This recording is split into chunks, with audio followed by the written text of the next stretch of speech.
Good morning students. 9th standard कहाँ तक हो गया था हमारा? प्रॉब्लम सेट चल रहा था, इज इट? प्रॉब्लम सेट में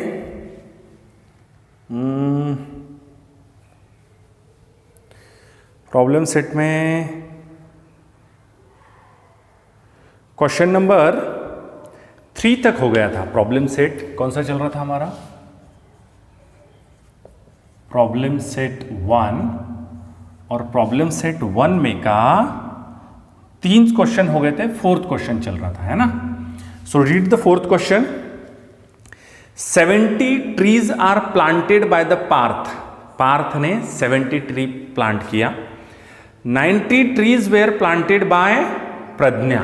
प्रज्ञा ने 90 ट्रीज प्लांट किए on occasion of tree plantation week. Out of this 25 are planted by both. इसमें से 25 दोनों ने किए। How much tree were planted by either Parth and Pragya. Either Parth and Pragya मतलब at least Partha and Pragya. At least निकालना है मतलब यूनियन निकालना है। एटलीस्ट निकालना है मतलब क्या निकालना है? यूनियन निकालना है। समझ में आ रहा है कि नहीं समझ में आ रहा है? सो कैसे लिखेंगे बोलिए, कैसे लिखेंगे? Let capital A number of plants planted by Parth. तो फिर पार्थ ने कितना प्लांट किया था? 70 trees. So n of A is equal to 70. B, that is trees planted by Pradnya. Trees planted by Pradnya. So n of B is equal to how much? 90. And trees planted by both, that is दोनों में common यानी intersection, that is trees planted by both, and that is equals to n of A intersection B, and that is what? कितने बच्चे हैं ऐसे? 25. अब बोला है find the number of trees planted either by Parth और Pragya. So A union B, that is trees are either planted by Parth और प्रज्ञा। तो एक बात हमेशा ध्यान रखिए, और ये शब्द जब भी आता है और, so or is always represents union set and always represents intersection set. तो union we have to find A union B. We know addition theorem. What we know? N of A union B is equal to N of A plus N of B minus N of A intersection B. So what? This is 70 plus 90 minus 25. So 160 minus 25. So that is 135. तो इसका मतलब 135 plants दोनों ने मिलकर plant किए। समझ में आ रहा है क्या? क्वेश्चन नंबर 5 ऑलरेडी सॉल्व करके दिया था। याद आ रहा क्या आपको? होमवर्क दिया था, है ना? उसके बाद कौन सा क्वेश्चन करेंगे हम लोग? Question number 6। ये थोड़ा सा अजीबोगरीब क्वेश्चन है, देखते हैं कैसा है। इन अ क्लास में 8 student out of 28 have dogs. 28 बच्चों में से 8 बच्चों के यहाँ कुत्ते हैं, कुत्ता पाला है उन्होंने, and as their pet animal, and 6 student have cat at their pet animal. 10 student have cat and dog both. 10 student के यहाँ दोनों हैं।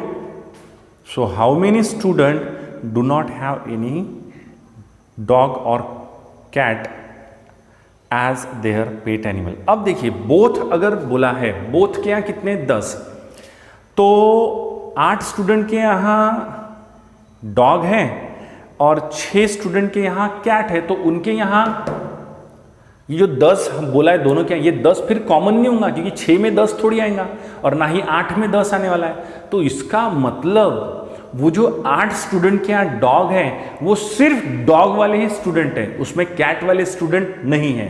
और जिन 6 स्टूडेंट के यहाँ कैट है उनके यहाँ डॉग नहीं है, क्योंकि अगर उनके यहाँ डॉग होते हैं तो ये 10 आंकड़ा कैसे आता? जो ऐसे बच्चे जिनके यहाँ दोनों हैं, ऐसे बच्चे कितने हैं? 10।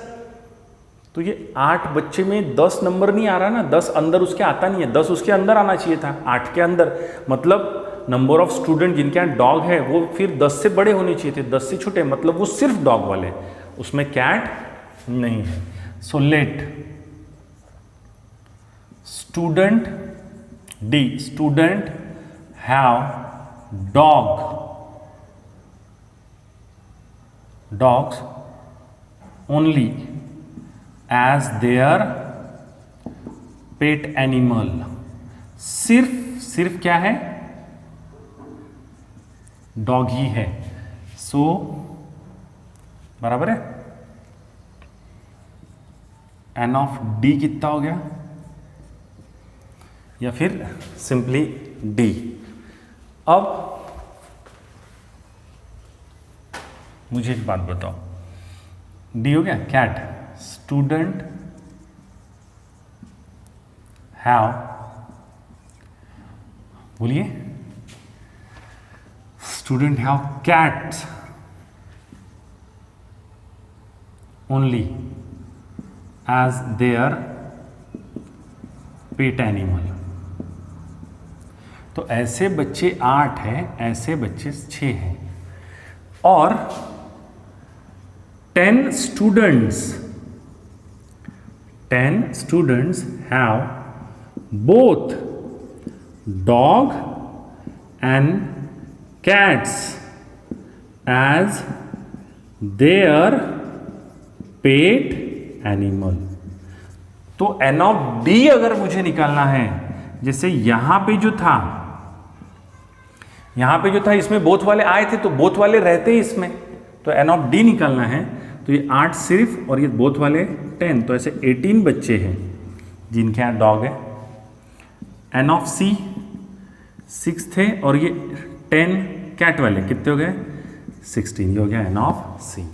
अब ऐसे कितने बच्चे जिनके यहाँ कुछ भी नहीं है, तो उसके लिए मैं क्या करता हूँ, बोलिए, सी यूनियन डी पहले निकाल लेता हूँ। सी यूनियन डी क्या है?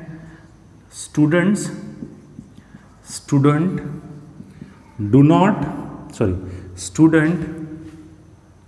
हैव एटलीस्ट डॉग और cat as their pet animal. मतलब कम से कम इनके यहाँ डॉग है या कैट है या दोनों है, ऐसे बच्चे निकाल लेता हूँ, उसको टोटल में से माइनस कर दूंगा, तो ऐसे स्टूडेंट हो जाएंगे जिनके यहाँ एक भी एनिमल नहीं है, मतलब कैट भी नहीं, यानी C union D we have to find. और सी इंटरसेक्शन डी यानी कॉमन कितना था? 10 था, बराबर है। सो यूज करो, we know what we know, n of, बोलो, C union D is equal to n of C plus n of D minus n of C intersection D, बरोबर। फिर ये कितने बच्चे हैं? 18, ओके, ये बच्चे 18 है, ये बच्चे कितने हैं? 16 माइनस 10, सो हाउ मच? 34, 18 और 16 कितने हो गए?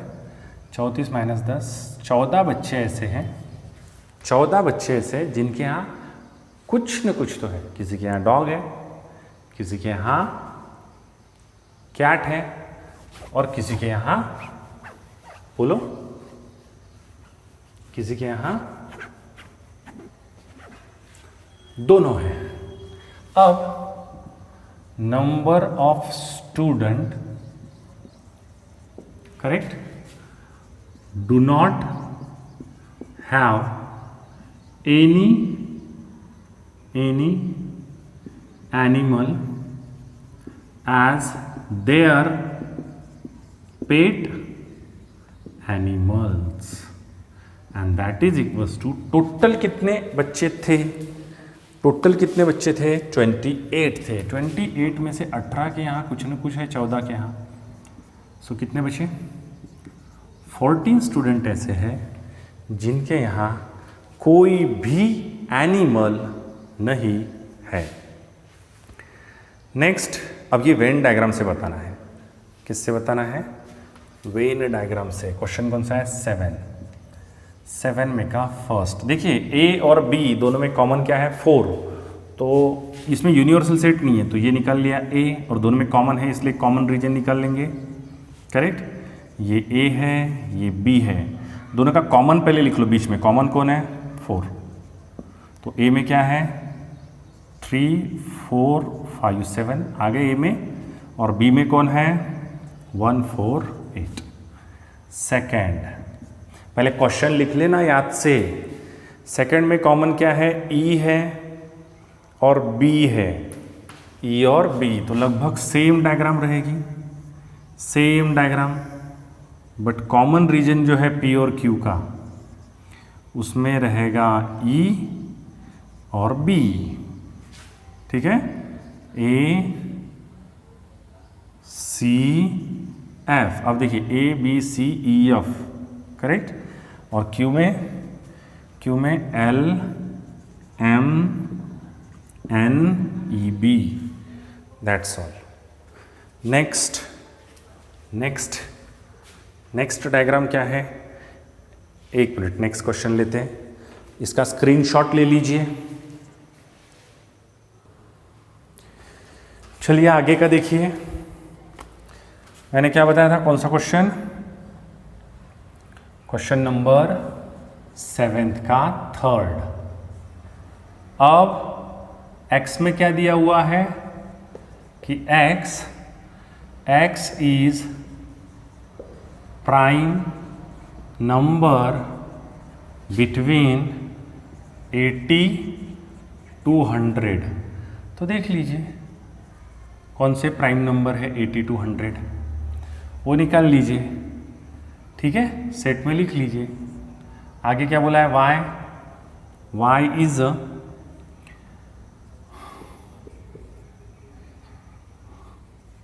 Odd number between 90 to 100। 90 to 100 के बीच के ऑड नंबर लिख लीजिए इसमें कौन से। करेक्ट? और डायग्राम निकालते समय एक x एक y, कॉमन वाले यहाँ लिख लो, बिना कॉमन वाले यहाँ लिख लो। That's all, finished. Question number 8 क्या बोला है? क्वेश्चन नंबर 8 में x set of all quadrilateral पता है ना? चौकोन जिसको बोलते हैं मराठी में। y set of all rhombus. s क्या है? s set of all square. t set of all parallelogram. And v set of all rectangle. Which are subset relation लिखिए, कौन किसका सबसेट है वो हमको लिखना है। तो देखिए बहुत इजी है, वो x ये क्वाड्रिलेटरल का सेट है और बाकी सब क्वाड्रिलेटरल है, तो सभी क्वाड्रिलेटरल इस सेट में आते होंगे। तो इसका मतलब y is a subset of x, s is also the subset of x, t is also the subset of x और v is also the subset of x। क्योंकि x ये सभी क्वाड्रिलेटरल का सेट है तो ये सभी लोग उस सेट के अंदर आएंगे, तो वो इन सभी का बाप हो गया ना, वो इन सभी का क्या हो गया? बाप हो गया। समझे? अब देखिए रोम्बस और रेक्टेंगल की अगर मैं बात करूं, ठीक है, रोम्बस में क्या होता है, लगभग देखा जाए तो पैरेललोग्राम ऐसा होता है और रोम्बस ऐसा होता है, दोनों में कोई खास फर्क नहीं। फर्क इतना है इसकी अपोजिट साइड सेम होती है, इसकी चारों साइड सेम होती है, बाकी सभी प्रॉपर्टीज सेम है।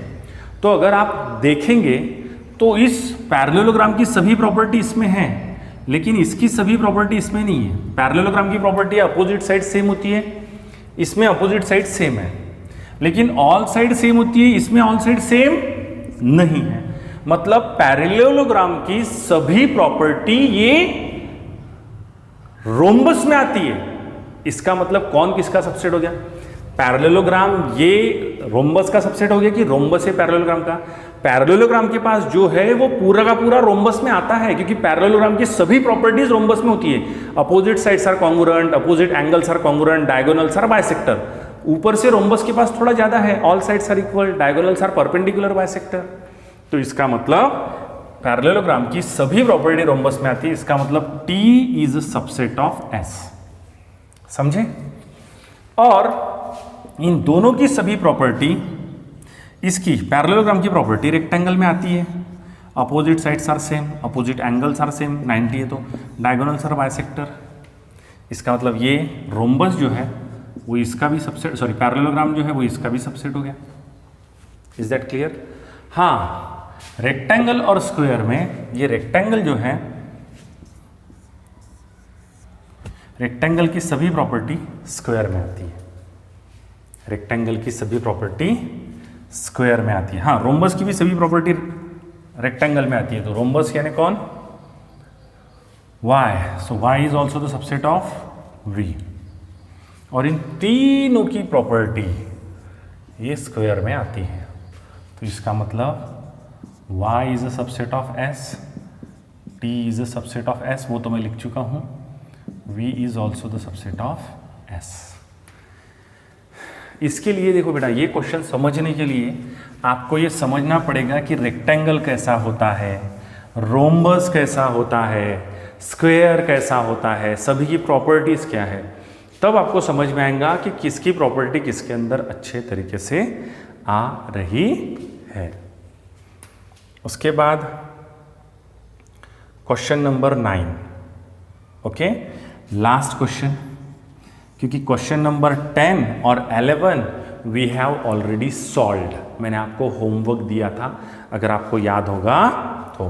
क्वेश्चन नंबर यम में क्या बोला है, यम इज एनी सेट, तो एनी सेट बोला है तो ले लेता हूं एनी सेट ABC, करेक्ट। और फाई का मतलब क्या होता है, एम्प्टी, बराबर है। सो राइट M यूनियन फाई। अच्छा मुझे बताइए, दोनों का अगर मैं यूनियन करूं, यूनियन का क्या मतलब होता है, यूनियन का क्या मतलब होता है, दोनों के एलिमेंट को मिक्स करना। कोई भी एलिमेंट डबल नहीं आना चाहिए, कर लो मिक्स। इसके पास कुछ भी नहीं, इसके पास ABC है तो फाइनल ABC ही मिलेगा। तो इसका मतलब M यूनियन फाई यम ही होता है। M यूनियन फाई क्या होता है, यम। इसमें second part M intersection phi, तो M इंटरसेक्शन फाई जो है, M इंटरसेक्शन फाई जो है, दोनों में सरीका, दोनों में सरीका कुछ भी नहीं है तो फाई। तो इससे हमको ये पता चलता है कि अगर किसी भी सेट का यूनियन फाई के साथ लिया जाए तो वही सेट मिलता है, और उसका इंटरसेक्शन फाई के साथ लिया जाए तो फाई मिलता है। That's solve. यहाँ पे हमारा पहला चैप्टर कौन सा, सेट वाला खत्म हो गया है।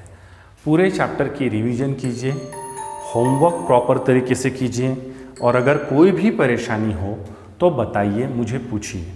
मेरी आपसे रिक्वेस्ट है, जिन बच्चों ने चैनल को सब्सक्राइब नहीं किया होगा वो चैनल को सब्सक्राइब कर लीजिए।